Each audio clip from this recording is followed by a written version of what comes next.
베드로전서 1장 1절부터 12절까지입니다. 합독하십니다. 예수 그리스도의 사도 베드로는 본도, 갈라디아, 갑바도기아, 아시아에 비두니아에 흩어진다 그네 곧 하나님 아버지의 미리 하심을 따라 성령의 거룩하시 하심으로 순종함과 예수 그리스도의 피뿌림을 얻기 위하여 택하심을 입은 자들에게 편지하노니 은혜와 평강이 너에게 더욱 많을지어다. 찬송하리로다. 우리 주 예수 그리스도의 아버지 하나님이 그 많으신 긍휼대로 예수 그리스도의 죽은 자 가운데서 부활하심으로 말미암아 우리를 거듭나게 하사 산 소망 있게 하시며 썩지 않고 더럽지 않고 취하지 아니하는 기업을 있게 하시나니 곧 너희를 위하여 하늘에 간직하신 것이라. 너희가 말세에 나타내기로 예비하신 구원을 얻기 위하여 믿음으로 말미암아 하나님의 능력으로 구하심을 입었나니 그러므로 너희가 이제 여러 가지 시험을 인하여 잠깐 근심하게 되지 않을 수 없었으나 오히려 크게 기뻐하도다. 너희 믿음의 시련이 불로 연단하여도 없어질 것보다 더 귀하여 예수 그리스도에 나타나실 때에 칭찬과 영광과 존귀를 얻게 하려 함이라. 예수를 너희가 보지 못하였으나 사랑하는도다. 이제도 보지 못하나 믿고 말할 수 없는 영광스러운 즐거움으로 기뻐하니 믿음의 결국 곧 영혼의 구원을 받음이라. 이 구원에 대하여는 너희에게 임할 은혜를 예언하던 선지자들이 연구하고 부지런히 살펴서 자기 속에 계신 그리스도의 영이 그 받으실 고난과 후에 얻으실 영광을 미리 증거하여 어느 시 어떠한 때를 지시하시는지 상고하니라. 이 섬긴 바가 자기를 위한 것이 아니요 너희를 위한 것임이 계시로 알게 되었으니 이것은 하늘로부터 보내신 성령을 힘입어 복음을 전하는 자들로 이제 너희에게 구한 것이요 전사들도 살펴보기를 원하는 것이니라. 아멘. 아멘.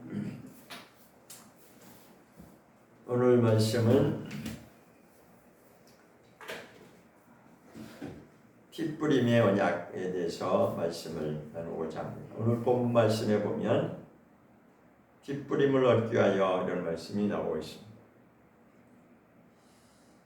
자, 우리의 구원에 대해서 이 구원이라고 하는 것이 결코 값싼 구원이 아니라고 하는 것을 우리가 성경을 통해서 점점 깨달아야 됩니다. 그래서 값싼 구원이 되면 또 그 값어치가 귀하지 않기 때문에 언제든지 버릴 수 있습니다. 자, 우리가 이 세상에서도 물건을 살 때 비싼 물건을 아주 내가 대가를 비싸게 지불하고 사면 그거에 대해서 아주 굉장히 소중함을 알죠. 그래서 소중하게 다룰 수 있고 또 그것을 함부로 하지 않고 쉽게 버리지 않습니다. 그렇죠. 우리가 귀중하게 생각하는 것은 소중하게 생각하기 때문에 그것을 함부로 버리지 않습니다. 그러나 그냥 공짜로 얻었다든지 그냥 쉽게 값싸게 얻었다면 얼마든지 그것은 쉽게 버릴 수도 있습니다. 자, 오늘날 우리의 현실을 보면서 이 기독교의 이 은혜가 값싼 구원이 되어버려서 그냥 쉽게 생각한다면 언제든지 우리의 상황이 바뀌고 나의 그런 가치관이 변할 수도 있습니다. 그러나 이것이 얼마나 값진 것인지를 우리가 절절히 깨닫는다면 그렇게 헌신짝처럼 버릴 수가 없죠. 자, 구원에 관해서 우리가 대부분이 알고 있는 것이 어느 단계에서 지금 머물고 있냐면 6월절의 어린 양으로 우리를 구원하셨다라고 하는 것을 보편적으로 우리가 다 알고 있어요. 6월절 어린 양의 피를 보고 하나님께서 우리를 구원하셨다라고 하는 것을 우리는 익히 잘 알고 있습니다. 그러나 성경을 또다시 보면 그것이 전부가 아니고 구원에 관해서 하나님은 자세하게 말씀하고 있고 단계별로 그것이 진행되고 있음을 우리는 알게 됩니다. 그동안 우리는 그 사도 바울에 대해서 많이 이제 사도 바울이 믿음에 대해서 강조하는 것들을 많이 이제 보게 되는데, 오늘은 그 베드로가 고백한 내용 중에 그 구원의 단계에 대해서 오늘 한번 보고자 합니다. 오늘 본문 말씀에 보면 베드로가 이렇게 고백을 하죠. 2절에 보면 곧 하나님 아버지의 미리 하심을 따라 성령의 거룩하게 하심으로 순종함과 예수 그리스도의 핏부림을 얻기 위하여 택하심을 입은 자들이다 라고 말씀하고 있습니다. 이것이 바로 구원의 과정 중에 두 번째 단계에 들어가는 것입니다. 유월절 어린 양으로 우리가 구원받은 것이 시작이었다면, 그것이 1단계의 과정이었다면, 그 다음의 과정은 바로 핏부림의 단계가 있다라고 하는 것을 베드로 사도도 이렇게 분명히 밝히고 있습니다. 그러면서 거기에 택하심이라고 하는 것을 언급하고 있죠. 그러니까 부르심과 택하심인데, 부르심은 우리가 은혜로 우리를 하나님 불러주셨다면, 택하심이라고 하는 것은 또다시 그 다음 단계로 진행이 되는 것입니다. 그것을 성경에서는 핏부림을 얻기 위하여 우리가 택하심을 받았다라고 말씀하고 있습니다. 그러니까 유월절 어린 양으로 우리가 구원받는 그것도 엄청난 사건이지만, 그러나 그보다 더 중요한 것은 그 다음 단계의 진행이 더 중요하다고 하는 것을 우리는 분명히 알 수 있어야 됩니다. 그러니까 왜 하나님이 택하심의 과정을 말씀하고 있느냐? 그것은 핏부림의 단계가 있다라고 하는 것을 말씀하고자 하는 것입니다. 이것은 이미 구약에서 하나님이 보여주셨습니다. 첫 번째 언약하실 때 창세기에서 보면 아브라함을 불러서 언약하는 내용들이 나옵니다.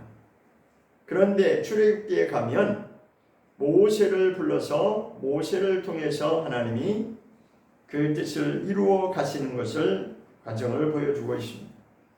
그런데 거기에서 첫 번째 단계가 바로 출애굽기를 한번 보겠습니다. 출애굽기 12장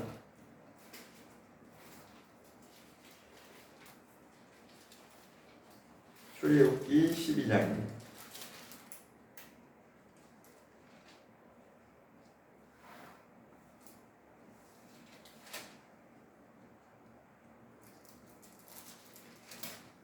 출애굽기 12장 21절 보겠습니다. 시작. 모세가 이스라엘 모든 장로를 불러서 그들에게 이르되 너희는 나가서 너희 가족대로 어린 양을 택하여 유월절 양으로 잡고. 이것이 유월절에 대해서 말씀하고 있는 것입니다. 이미 유월절에 관해서는 12장의 1절부터 시작하고 있습니다. 12장 1절에 보면 여호와께서 애굽 땅에서 모세 아론에게 일러 가라사대 그래서 이달로 너에게 달의 시작 곧 해의 첫 달이 되게 하고 하십니다. 유월절이 시작을 말하는 것입니다. 첫 달이 되게 하고 너희는 이스라엘 회중에게 구하여 이르라 이달 열흘에 너희 메인 어린 양을 취할지니. 그래서 조선 어린 양을 흠없는 어린 양을 택해서 그 다음에 14일 6절에 보면 이달 14일까지 간직하였다가 해질 때에 이스라엘 회중이 그 양을 잡고 해서 어린 양 유월절 이야기를 말씀하고 있습니다. 이것이 이제 애굽 땅에서 탈출해 나오는 그 유월절 이야기를 말씀하고 있는데, 자 그런데 이제 그 중간의 과정을 거쳐서 19장에 가보면 출애굽기 19장을 한번 보겠습니다.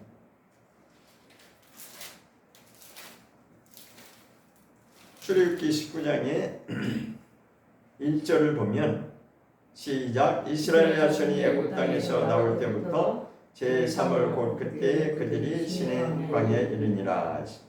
자, 6월절 임방에 피를 바름으로 말미암아 이스라엘 백성들이 애굽에서 탈출할 수 있었습니다. 그것이 바로 이스라엘 백성들의 구원의 첫 출발이었습니다. 그 시점으로부터 계산해서 지금 3월 달이 됐다라고 여기서 말하고 있죠. 6월절에 나올 때는 1월 달이었죠. 1월 달에 출발을 해서 3월에 이르기까지 시내산에 이제 도착을 했습니다. 시내 광야에 이르러서 하나님이 모세에게 언약 이야기를 또 하십니다. 5절에 가보면 19장 5절 시작. 세계가 다 내게 속하였나니 너희가 내 말을 잘 듣고 내 언약을 지키면 해서 언약에 관한 말씀이 나왔죠. 내 언약을 지키면이라고 했습니다. 내 말을 잘 듣고 잘 지키면, 내 언약을 지키면 듣고 지키는 것입니다. 듣기만 하는 것이 아니라 지키는 것까지 가야 되는 거죠. 행동으로 실천하는 것을 말합니다.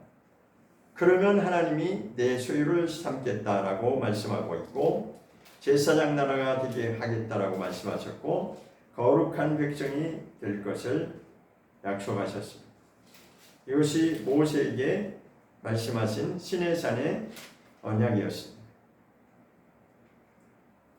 자, 7절에 가보면 7절 8절에 보면 출애굽기 19장 7절 8절입니다. 시작. 모세가 와서 백성의 장로들을 불러 여호와께서 자기에게 명하신 그 모든 말씀을 그 앞에 진술하니 백성이 일제히 응답하여 가로되 여호와의 명하신 대로 우리가 다 행하리이다. 모세가 백성의 말로 여호와께 고하매. 이스라엘 백성들은 하나님의 말씀 앞에서 이제 모세가 들려주는 그 말씀을 듣고 나서 우리가 다 준행할 것을 그렇게 약속합니다. 나름대로 이스라엘 백성들은 우리가 잘 지키겠습니다라고 이렇게 말을 했어요. 그런데 이것이 첫 번째 이제 이스라엘 백성들의 반응이었고, 그 다음에 24장으로 가보겠습니다. 24장에 가보면 시내산에서 하나님이 언약을 모세와 언약을 맺는 그 내용이 나옵니다.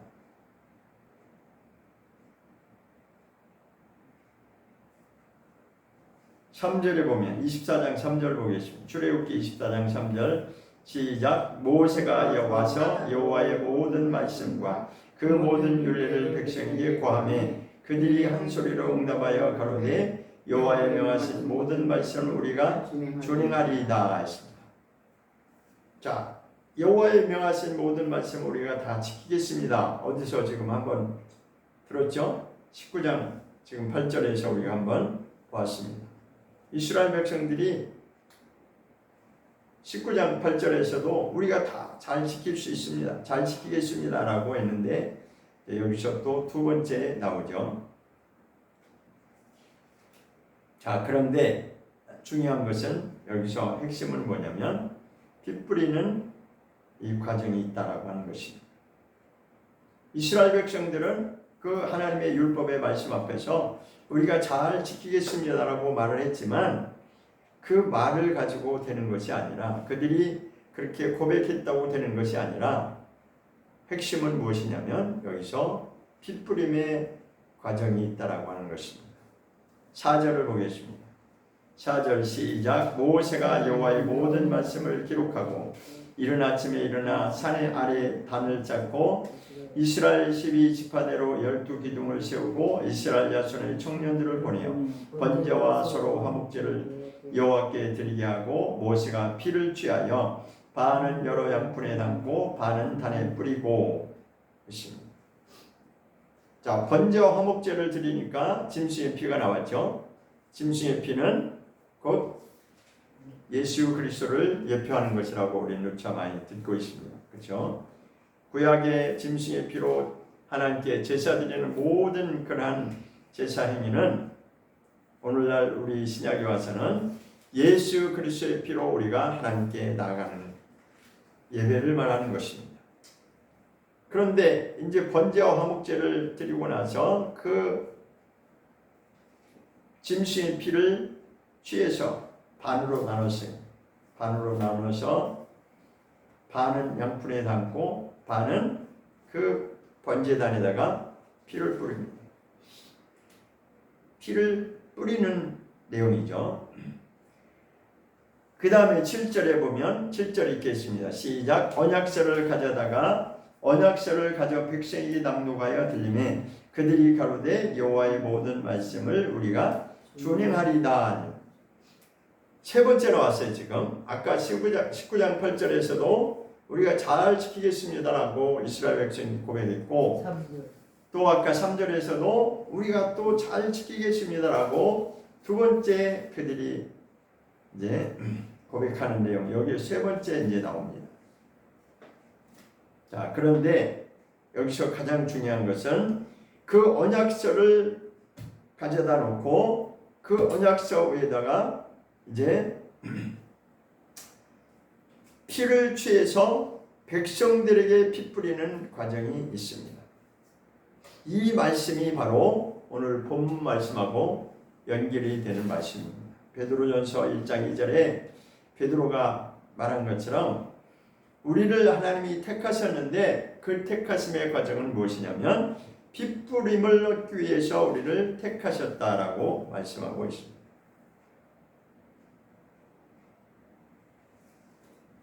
자, 다른 성경에 우리 이 개역 한글 성경 말고 다른 성경에서 그 베드로전서 그 내용을 어떻게 말씀하고 있는지 한번 제가 읽어드리겠습니다. 잘 한번 들어보세요. 성령의 거룩하게 하심으로 예수 그리스도께 대한 순종과 그분의 피뿌림을 얻기 위해 택하심을 받은 사람들이라고 이렇게 우리말 성경에서 표현하고 있습니다. 그러니까 이 피뿌림의 단계가 무엇이냐? 그것은 성령의 거룩하게 하심이 있고 성령의 거룩하게 하심에 그런 과정이 있고 그 다음에 성령의 거룩하게 하심으로 말미암아 그 다음에는 어떤 일이 진행이 되냐면 예수 그리스도께 대한 순종함이 이제 이루어 있게 된다는 것이죠. 그것을 이루기 위해서 그러니까 성령의 거룩하게 하심과 예수 그리스도께 대한 순종함을 이루기 위해서 무엇이 반드시 필요하냐면 피뿌림이 있어야 된다는 것입니다. 우리의 고백과 나의 약속으로 이것이 이루어지는 것이 아니라는 것을 말하는 거죠. 우리는 하고 싶어도 사람의 힘으로 이것이 가능하지 않다는 것을 말하고 있는 것입니다. 성령께서 우리를 거룩하게 하시는 그 과정이 필요하고 예수 그리스도께서 우리에게 피뿌림의 그러한 과정을 통해서 순종함을 이루어가는 그 과정이 있다라는 것입니다. 또 다른 성경 한 가지만 더 읽어드리겠습니다. 같은 내용입니다. 베드로전서 1장 2절 내용인데 성령의 거룩히 구별하심을 통해 성령이 우리를 구별하신다는 거죠. 거룩하게 구별하심을 통해 순종함과 예수 그리스도의 피뿌림에 이르도록 선택받은 자들에게 이렇게 나오는 성경도 있습니다. 그러니까 여기서 중요한 것이 뭐예요? 성령이 거룩하게 하심, 그 다음에 순종함, 그 다음에 피뿌림. 요 세 내용을 말하면서 그것을 이루도록 선택받은 자들이다라고 말하고 그것이 바로 택함의 과정이라는 것입니다. 자, 분명히 이것을 읽고 나면 우리가 무엇을 느낄 수 있어요? 예수 그리스도의 피에 관해서 지금 말씀하고 있는데, 우리는 가장 기초적으로 유월절 어린 양의 피를 통해서 우리가 구원받았다고 하는 것은 대부분 보편적으로 알고 있습니다. 그렇죠? 문인방과 문설주의 피뿌림으로 우리가 구원을 받는다. 그것은 성경에도 나와 있고 모든 사람들이 보편적으로 잘 알고 있는 내용입니다. 그런데 그 단계가 지나가면 다음 단계에서는 무엇이 반드시 있어야 되냐면 성령께서 우리를 거룩하게 구별하시는 그 과정이 있어야 되고, 그것은 바로 예수 그리스도께 말씀 앞에 순종함이 이루어지도록 하는 것이고, 그것이 바로 그 다음 단계인 핏뿌림의 단계가 반드시 따라와야 된다는 것을 말하고 있는 것입니다. 그러니까 성경은 지금 과정을 통해서 이루어 가시는 거예요. 하나님의 뜻을 이루어 가시는 것입니다. 그러니까 핏뿌림이라고 하는 것은 우리의 구원의 과정에 있어서 가장 중요한 그 부분입니다. 이것이 왜 그렇게 중요하냐? 이것이 이루어져야만이 온전한 구원으로 나아갈 수 있기 때문에 그렇습니다. 그것을 히브리서에서 한번 보겠습니다. 히브리서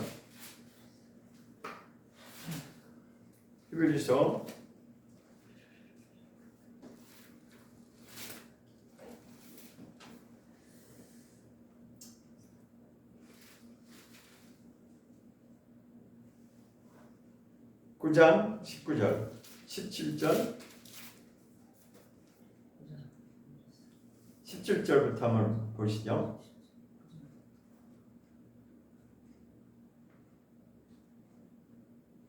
네, 18절부터 보면 되겠네요. 18절 시작. 이러므로 첫 언약도 피 없이 세운 것이 아니니 있습니다.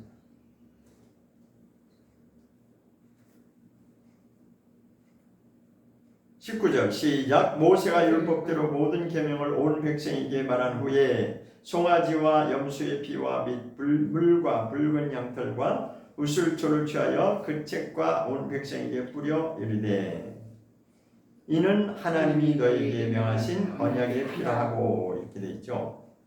지금 이게 무슨 말씀이냐면 아까 출애굽기 24장 우리 모세가 백성들 앞에서 짐승의 피로 피 뿌려내는 그거 읽었죠? 그 얘기하는 거예요. 모세가 율법책을 백성들 앞에 놓고 우리가 지금 결혼식 할 때 이 성경책 위에 손을 얹고 언약을 하잖아요. 그죠?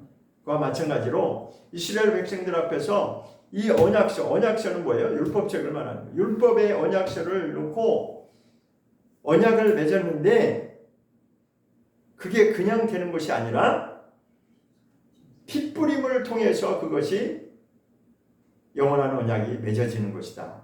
그것을 말하는 것입니다. 여기 지금 19절에 설명하죠.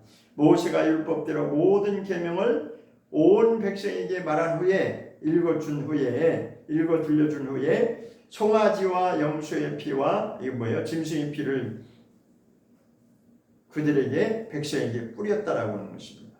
이게 바로 출애굽기 24장 그 내용을 지금 설명하고 있는 것입니다. 그렇기 때문에 이미 율법을 하나님이 주실 때부터 하나님은 이 피의 언약의 피의 언약에 대해서 이미 보여주신 것입니다. 그것은 반드시 예수 그리스도의 핏뿌림의 그 언약이 있어야만이 이것이 된다라고 하는 것을 말씀하고 있는 것입니다. 그러니까 유월절 어린 양의 피로 우리가 구원을 받았다 할지라도 그 과정을 통해서 핏뿌림의 과정이 있다는 것입니다. 이것을 우리가 생략하고 나는 구원받았으니까 이제는 나는 천국 갈 수 있다 라고 말하는 것이, 이것은 바로 정말 분명히 말씀드릴 수 있는 것은 이것은 사단의 연막전입니다. 연막탄 아시죠? 연막탄이 무엇인지. 연막탄 아시죠? 이거 그 뿌리면은 막 뿌옇게 해가지고 안 보이잖아요. 그 사단의 연막 작전이 그렇게 되는 거예요. 그냥 우리는 구원받았다라고 안심하게 만들어서 하나님의 말씀대로 사는 것을 무시하게 만드는 거죠. 그렇지 않습니다. 성경은 그렇게 말하고 있잖아요. 반드시 시작이 있으면 과정이 있고 과정에 그래서 성막의 성전이 3단계로 그렇게 되어 있는 것입니다. 구원의 과정을 말하는 것이죠. 뜰 마당에 있으면 그 다음에 어디로 들어가야 돼요? 성소로 들어가야 돼요. 그럼 성소에만 머무르면 되느냐? 그 다음에는 휘장 다음에 있는 지성소까지 들어가야 되는 것입니다. 이것이 하나님이 원하시는 구원의 여정을, 구원의 과정을 보여주는 것입니다. 그런데 우리는 지금 예수님의 피로 우리는 구원받았으니까 다 됐다. 그러고 안심하고 그냥 있는 격이 되어버리는 것입니다. 성경은 분명히 단계별로 우리의 구원을 말씀하고 있다는 것입니다. 계시록 17장에서도 부르심과 택하심과 진실한 자들이라고 그렇게 설명하고 있습니다. 자, 그럼 이 핏부림의 단계가 무엇을 말하고 있느냐?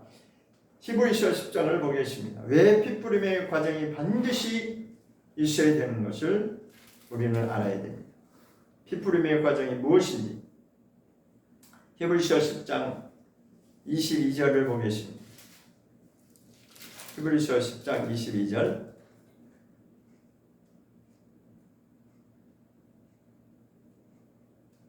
시작. 우리가 마음의 뿌림을 받아 양심의 악을 깨닫고 몸을 맑은 물로 씻었으니 참 마음과 온전한 믿음으로 하나님께 나아가자. 이것이 바로 아까 히브리서 9장에서 읽은 그 말씀과 관련된 말씀입니다. 마음의 뿌림을 받는다 이랬죠. 마음의 뿌림을 받는다는 게 뭘 뿌림을 받는다는 거예요?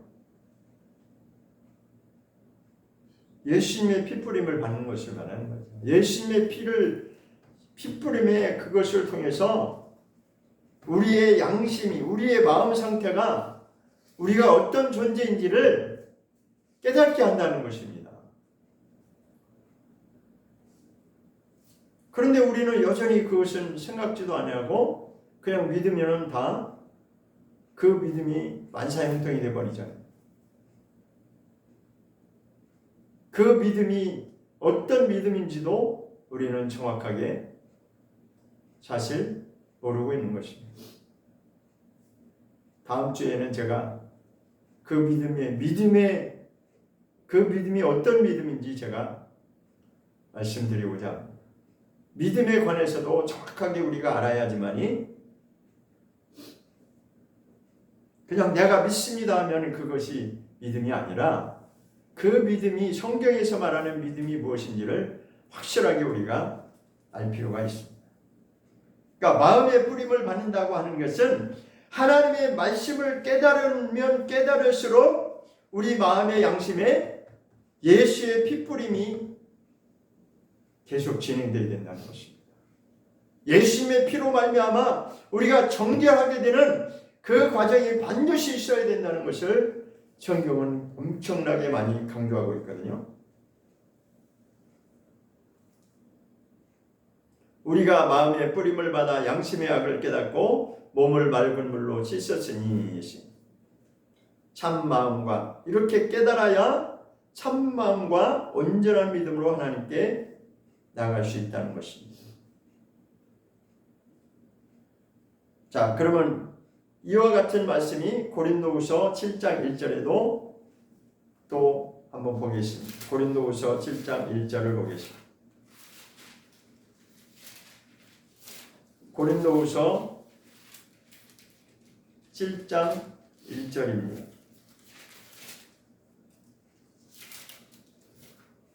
고린도후서 7장 1절 시작. 그런즉 사랑하는 자들아 이 약속을 가진 우리가 하나님을 두려워하는 가운데서 거룩함을 온전히 이루어 육과 영의 온갖 더러운 것에서 자신을 깨끗하게 하자. 사랑하는 자들아. 사랑하는 자들이 누구예요? 구원받은 자들이죠. 예수의 피로, 유월절 어린 양의 피로 구원받은 자들을 지금 말하는 거죠. 약속을 가진 우리가 그렇습니다. 우리는 지금 다 약속을 가진 자들이죠. 약속을 가진 우리가 이제는 어떻게 해야 되느냐? 하나님을 두려워하는 가운데서 거룩함을 이루어가야 된다는 거죠. 우리가 약속받은 자라면, 하나님의 사랑을 받아서 우리가 은혜로 구원받은 자라면 그 다음엔 뭐가 필요해요? 하나님을 두려워하는 가운데서 거룩함을 온전히 이루어 가야 된다는 거죠. 그 거룩함을 이루어 간다는 게 뭐예요? 육과 영의 온갖 더러운 것에서 우리를 정결하게 해야 된다는 것입니다. 이 과정이 구원의 과정을 지금 우리가 반드시 통과해야 될 과정인 것입니다. 그래서 이스라엘 백성들도 홍해바다를 건너서 구원을 받았지만, 애굽 땅에서 구원을 받았지만, 바로의 손에서 구원을 받았지만, 그 다음에 광야 첫 출발부터 그들에게는 고난이 연속되는 것입니다. 그러니까 그 고난이 싫어서, 육체의 고통이 고난받기 싫으니까 그들은 뭐라고 그랬어요? 다시 나 애굽으로 돌아갈래. 차라리 옛날이 좋았어. 우리가 노예 생활할 때는 그래도 먹을 건 다 먹었잖아. 고기도 먹고 마늘도 먹고 부추도 먹고 그렇게 고백이 나오잖아요. 고생하는 게 싫으니까 다시 옛날의 노예 생활로 돌아가고 싶다는 거예요. 마치 이와 같이 오늘날 우리에게도 내가 예수 믿는 것으로 인해서 고난이 닥친다면 차라리 내가 예수 안 믿는 게 낫겠다라고 하는 그런 식의 말이 나온다 이거지. 그것은 이 구원이 얼마나 값진 구원인지를, 그 값어치를 모르기 때문에 쉽게 그런 말이 나오는 것입니다. 그러니까 고난이 닥치면 차라리 나가 옛날이 나아, 그냥 내 마음대로 살래. 옛날이 좋았어. 예수 믿고 나니까 너무 구속받는 게 너무 많고 불편하다 이거죠. 그것은 하나님의 언약이 무엇인지를 모르면 그런 말이 나오는 것입니다. 그러나 값비싼 구원이 아니라 얼마나 우리가 값비싼 대가를 지불해서라도 반드시 이 구원은 이루어 가야 될 그 과정이라고 하는 것을 우리가 성경을 통해서 깨달아가는 것입니다. 우리가 얼마나 더러운 존재인지를, 얼마나 악하고 얼마나 더러운 존재인지를 솔직하게 우리가 말씀을 통해서 우리가 거울처럼 보면서 인정을 해야 된다는 거죠. 그래서 예레미야 17장 9절에 사람이 이 만물보다 거짓되고 아주 가장 심히 부패되고 거짓된 존재가 인간의 마음이라는 것입니다. 인정하고 싶지 않겠지만 그것이 바로 불편한 진실이 되는 것입니다. 그러나 이것이 이미 에스겔서 구약에서도 이미 말씀하고 있습니다. 에스겔서 36장을 보겠습니다. 에스겔서 36장 25절입니다. 에스겔서 36장 25절. 에스겔 36장 25절입니다. 1207페이지. 시작. 맑은 물로 너에게 뿌려서 너희로 정결케 하되 곧 너희 모든 더러운 것에서와 모든 우상을 섬김에서 너희를 정결케 할 것이며. 여기도 뿌리는 내용 여기 나오죠, 그죠? 맑은 물로 너에게 뿌려서 있습니다. 자, 그러면은 우리 저기 정수기 그 맑은 물을 갖다가 이렇게 뿌리는 걸 말하는 건가요? 그러면은 저 맑은 물, 저 정수기 맑은 물 떠다가 뿌리면 되죠, 그죠? 이 문자 그대로 본다면 그렇죠. 예수님의 피로 이게 가능하다는 것입니다. 그 예수님으로 말미암아 예수님의 핏부림을 받는다는 게 뭘 말하는 거예요? 말씀을 통해서 그것이 순종함이 이루어져야만이 계속 예수님의 피의 효력이 저와 여러분에게 핏부림의 단계가 진행된다는 거죠.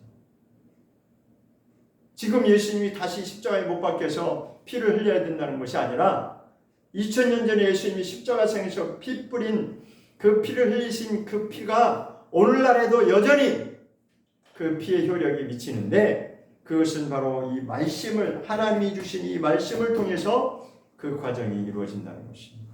그것이 바로 맑은 물로 우리를 정결케 한다는 것입니다. 맑은 물로 너희에게 뿌려서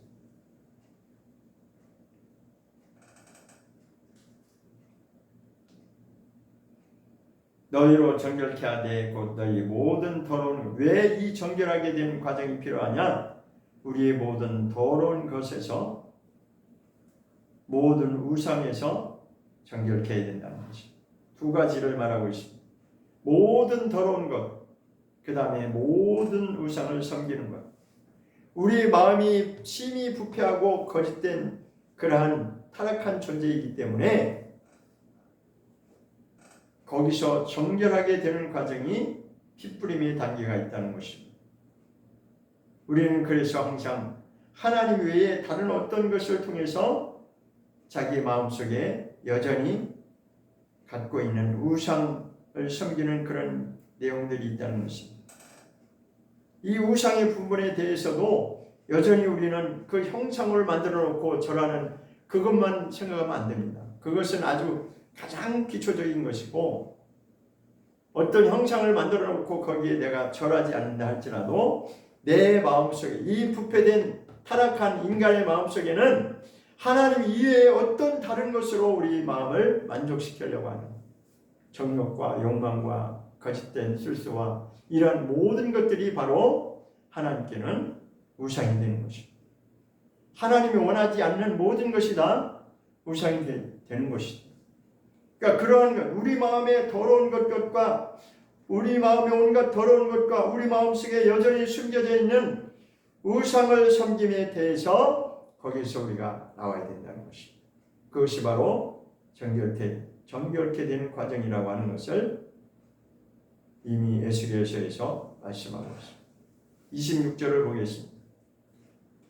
26절, 36장 26절 시작. 또 새 영을 너희 속에 두고 새 마음을 너희에게 주되 너희 육신에서 굳은 마음을 제하고 부드러운 마음을 줄 것이며. 새 영을 너희에게 두고, 성령님이 일하시는 것을 말하는 거죠. 성령님이 오셔야, 성령님이 오셔서 우리에게 새 마음을 우리에게 바꿔주신다. 세상의 욕심을 버리게 하고 자꾸만 하나님 말씀으로 우리가 어떤 존재인지를 깨닫고, 그러니까 우리는 다 망각하고 내가 어떤 존재인지를 망각하고 살기 때문에 그저 내 마음에 내키는 대로 원하는 대로 정욕대로 살 수밖에 없는 그러한, 아주 한마디로 거짓과 부패로 가득한 존재가 바로 인간이라고 하는 것을 우리는 인정을 해야 됩니다. 겉으로 포장한다고 해서 그것이 없어지는 게 아니죠.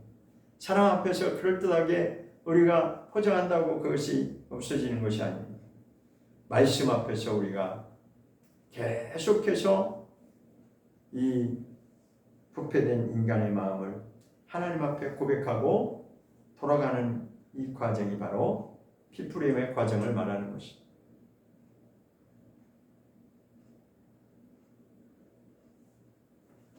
사도행전 2장 23절을 보겠습니다. 사도행전 2장 23절.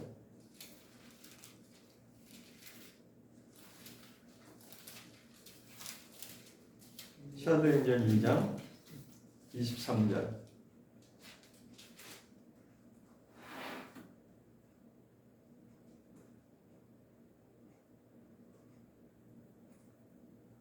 사도행전 2장 23절.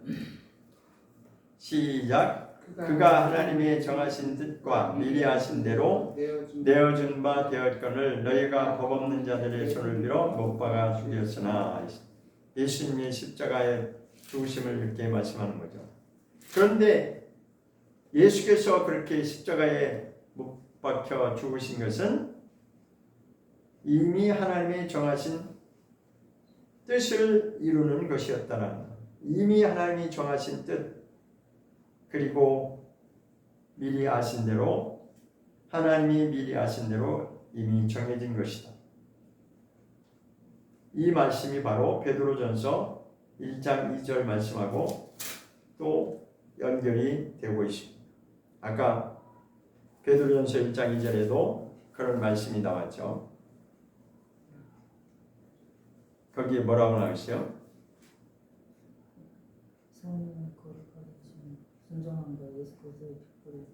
자, 다시 한번 베드로전서 보겠습니다. 베드로전서 미리 하심을 따라 이런 내용이 나와 있죠. 2절에 보면 곧 하나님 아버지 미리 하심을 따라, 미리 하신다라고 하는 이 내용이 여러 군데에 나와 있어요. 자, 그러면은 고린도전서 2장 7절에서 한번 찾아보겠습니다. 고린도전서 2장 7절.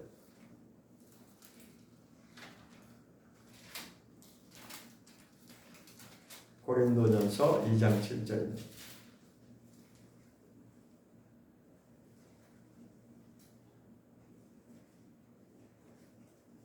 찾으셨나요? 네. 시작. 오직 비밀한 가운데 있는 하나님의 지혜를 말하는 것이니 곧 감추었던 것인데 하나님이 우리 영광을 위하사 만세전에 미리 정하신 것이라 하십니다. 자, 미리 정하신 것이라 이인데 말씀하고 있죠. 이것은 이미 정해진 것이다. 예수님이 십자가에 돌아가시는 죽음에 관한 것도 이미 정해진 것이고, 그 예수님의 핏뿌림을 통해서 우리가 구원받는 것은 하나님의 구원의 역사가 이미 그렇게 정해진 바가 되었다는 것입니다.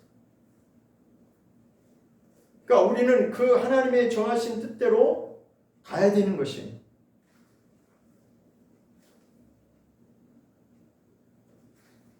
창세전부터 베드로전서 1장 20절에도 또 말씀하고 있습니다. 베드로전서 다시 가보겠습니다. 1장 이번에 20절에 가보겠습니다. 베드로전서 1장 20절 시작. 그는 창세전부터 미리 알리신 바 된 자나 이 말씀이 너희를 위하여 나타내신 바 되었으니 했습니다. 창세전부터 이미 미리 정해진 알리신 바라고 하는 것은 이미 시작부터 그렇게 하나님이 말씀하시고 시작됐다라고 하는 것을 말씀하고 있습니다. 하나님의 구원 계획은 그렇게 정해진 바가 되었다는 것입니다. 로마서 8장 29절을 보겠습니다. 로마서 8장 29절. 로마서 8장 29절입니다.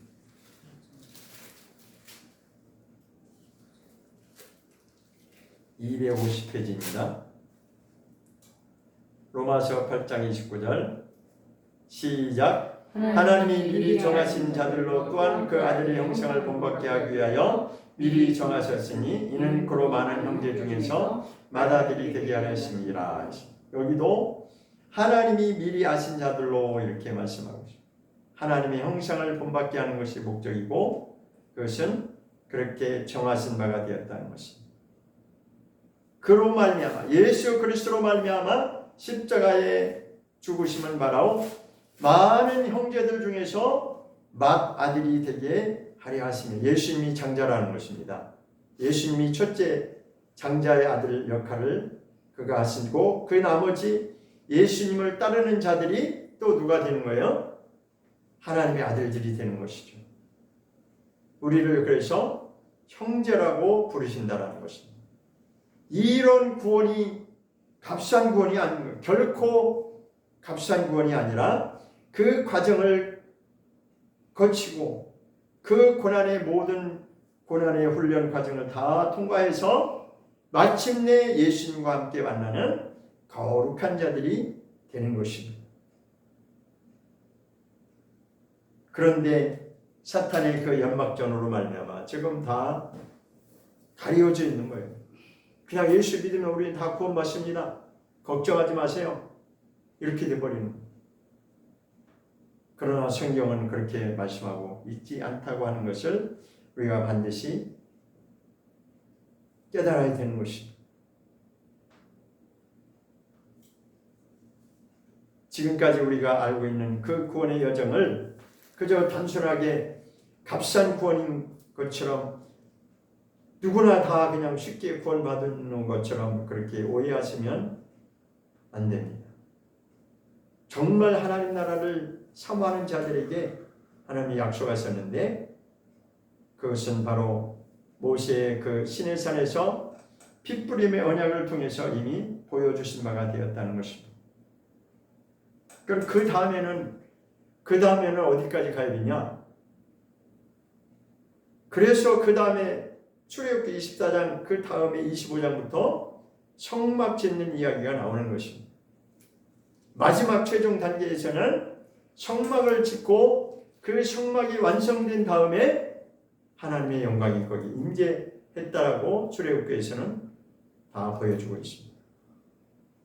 성막이 완성되는 것은 무엇을 말하냐면 지성소에서 하나님이 만나주시는 그 거룩한 그 단계가 있다라고 하는 것을 말씀하고 있습니다. 핏부림의 과정이 반드시 있어야만이 성막이 완성되는 것입니다. 오늘 본문 말씀으로 다시 돌아가서 베드로전서 1장을 다시 보겠습니다.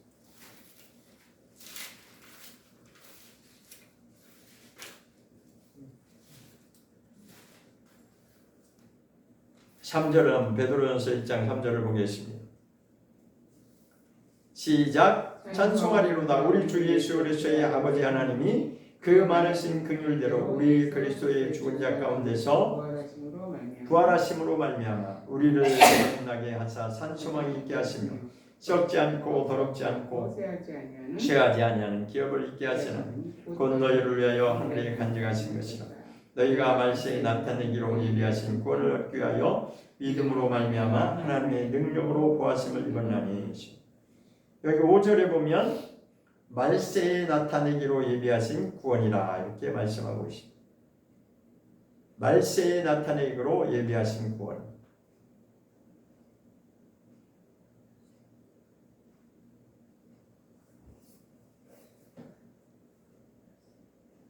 (6절을) 보겠습니다. 6절 시작. 그러므로 너희가 이제 여러 가지 시험을 인하여 잠깐 근심하게 되지 않을 수 없었으나 오히려 크게 기뻐하도다 했습니다.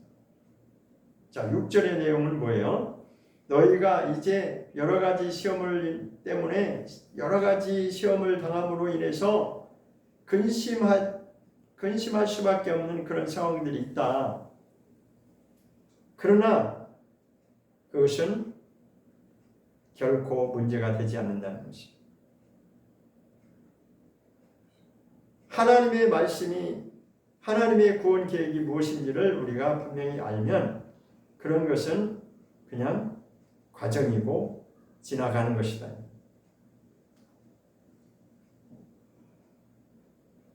그러니까 우리가 알아야 될 것이 무엇이냐면 순간순간 우리에게 닥치는 고난과 그런 여러 가지 것들이 있죠. 그때마다 우리가 이제 그것을 힘들어하는데 모든 것은 다 지나갑니다. 모든 것은 다 순간순간 다 지나가는 것이죠. 그러니까 그 순간순간 그것을 잘 견디고 잘 통과하면 진행이 되는 거예요.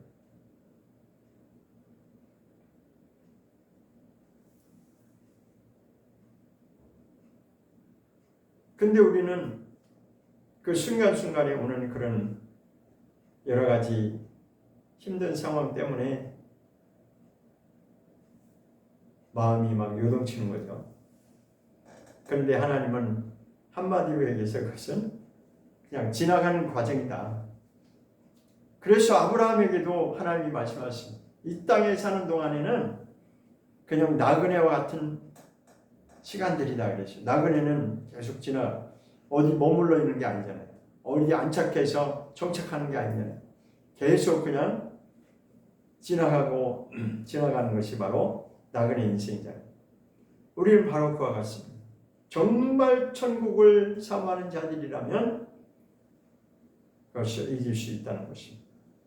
그러나 천국이 보이지 않는다는 것은 이 눈에 보이지 않는다는 그걸 말하는 게 아니라 정말 깨달아지지 않고 이 영의 눈이 열리지 않으면 결단코 이 땅에서의 그 과정을 우리가 이겨낼 수가 없습니다. 7절을 보겠습니다. 7절 시작. 너희 믿음의 시련이 불로 연단하여도 없어질 금보다 더 귀하여 예수 그리스도에 나타나실 때에 칭찬과 영광과 존귀를 얻게 하렵니다 하십니다. 이것이 이제는 마지막 결론에 나타날 부분입니다. 지금은 우리가 믿음으로 인해서 많은 시련을 당할 수밖에 없지만 여러 가지 상황들이 발생하고 있지만 그러나 그것은 과정이다. 어느 정도 그게 귀한 것이냐? 우리의 믿음이 이 구원의 과정이 얼마만큼 귀한 것이냐? 불로 연단하여도 없어질 금보다도 더 귀하다. 그러니까 이 땅에서는 금을 불로 연단하면 그 금은 없어질 수 있지만 그러나 그거보다도 더 우리의 믿음의 이 연단의 과정이 아주 귀하다는 거죠. 금보다도 더 귀하다. 우리의 믿음이 금보다도 더 귀하다는 거예요.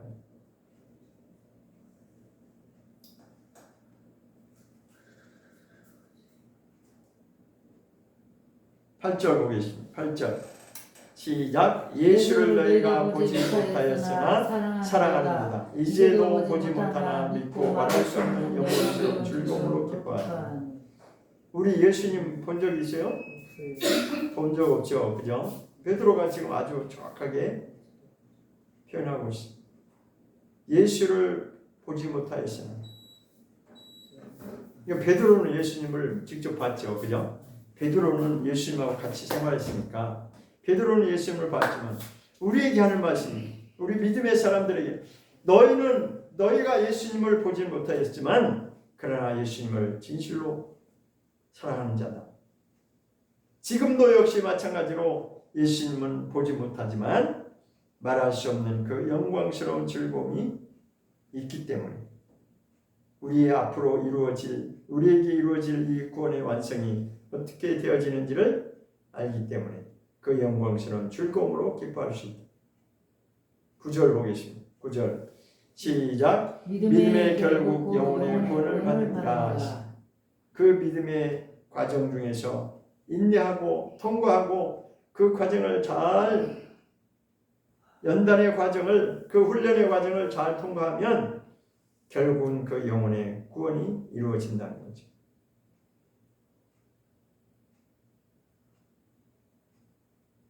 우리의 구원이 그렇게 값싼 구원이 아닙니다.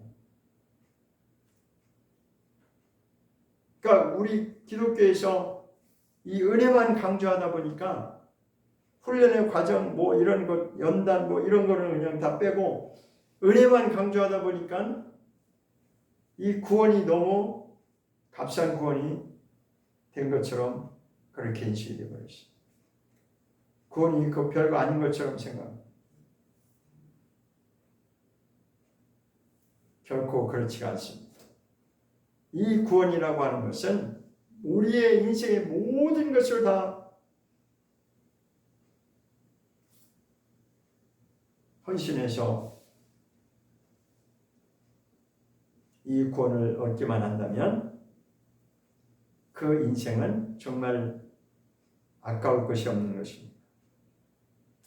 그런데 우리는 아까운 게 너무 많잖아요. 이 세상에 미련이 많기 때문에 우리는 아까운 게 너무 많아요. 그런 것들을 다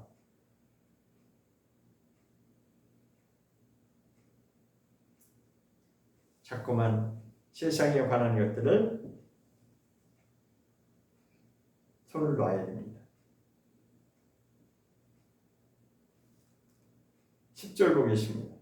10절 시작. 이 구원에 대하여는 너에게 임할 은혜를 예언하던 선지자들이 연구하고 부지런히 살펴서. 지금 베드로가 무슨 얘기하냐면 이 구원에 대하여는 선지자들이 너에게 은혜를 전하던 은혜를 예언하던 그 선지자들이 그냥 얘기하는 것이 아니고 연구하고 부지런히 살핀 그 연구의 결과가다. 그러니까 선지자들이 하는 그 말은 그냥 한번 해보는 소리가 아니라는 겁니다. 그들은 온 마음을 다해서 이 하나님의 말씀에 대해서 연구한 그러한 수고가 있었다는 거죠.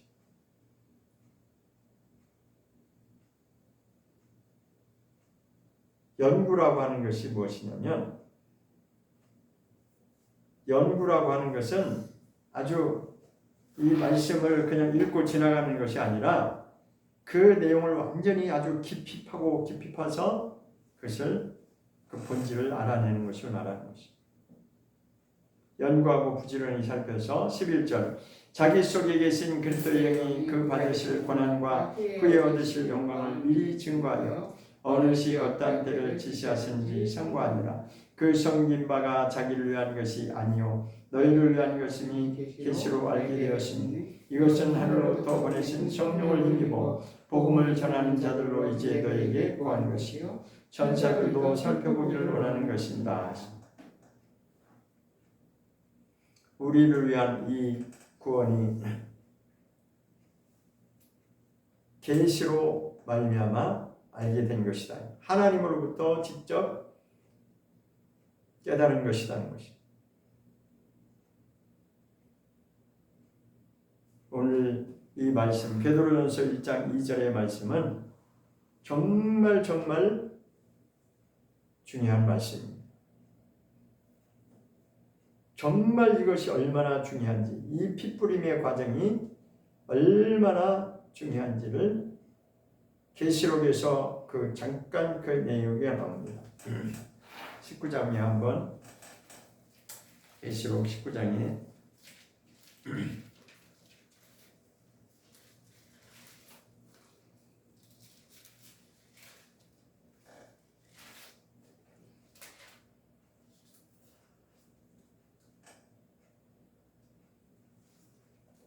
19장 13절을 보겠습니다.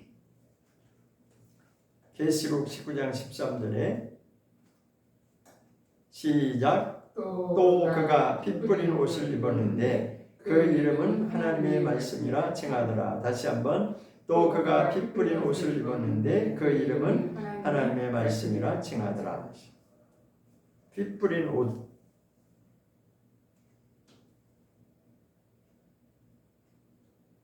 피 뿌린 옷이 무엇일까요?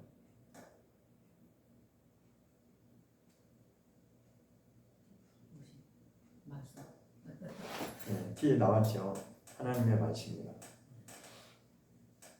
그러니까 피 뿌린 지금 베드로가 베드로전서 1장 2절에 말하는 이 피 뿌림을 얻기 위해서 우리를 택하셨다라고 하는 것이 예수님의 피를 2000년 전에 흘리신 예수님의 피를 지금 우리가 어떻게 피를 뿌리겠어요? 그것은 이미 출애굽기 24장에서 모세가 짐승의 피를 흘려서 피를 뿌리는 그 언약의 과정을 그것을 통해서 이것은 예수님의 피 뿌림이다라고 하는 것을 그 언약서를 놓고 그렇게 언약한 겁니다. 그건 뭐예요? 이 말씀을 통해서 이 하나님의 언약의 말씀을 통해서 예수님의 피 뿌리신 그 내용이 우리 심령에 효력을 미친다는 거죠. 그럼 우리는 계속해서 뭐 해야 돼요? 예수님의 피를 의지해서 내가 정결케 되기를 그렇게 사모하고 간구해야 되는 것입니다.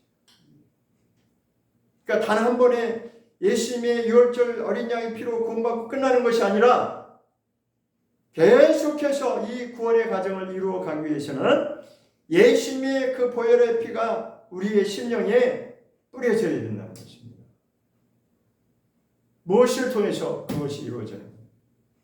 말씀을 통해서 이루어지는 것입니다. 말씀을 똑바로 깨닫고 거기 이 말씀 앞에 굴복당해야지만이 내 심령의 양심을 내가 정말 이런 존재구나, 내가 정말 악한 존재구나, 내가 정말 더러운 존재구나 라고 하는 것을 본인이 깨달아야지만이 말씀 앞에 그렇습니다라고 굴복당하는 거예요. 안 그러면 어떻게 돼요? 나는 예수 믿으니까 괜찮아 나는. 그러니까 자기 스스로 만족하고 자기 스스로 위로하고 자기 스스로 됐다라고 생각하는 거예요. 그것은 바로 사탄의 전략입니다. 사탄의 연막전입니다. 사탄이 다 연막탄을 뿌려놔가지고 보지 못하게 하는 거예요. 그냥 거기에서 머물러 더 이상 앞으로 나가지 않냐고, 그냥 예수님의 피로 우리가 구원받았습니다. 예수님, 그냥 그것이 믿음의 전부인 줄 아는 것입니다. 그러나 성경은 분명히 말씀하고 있습니다.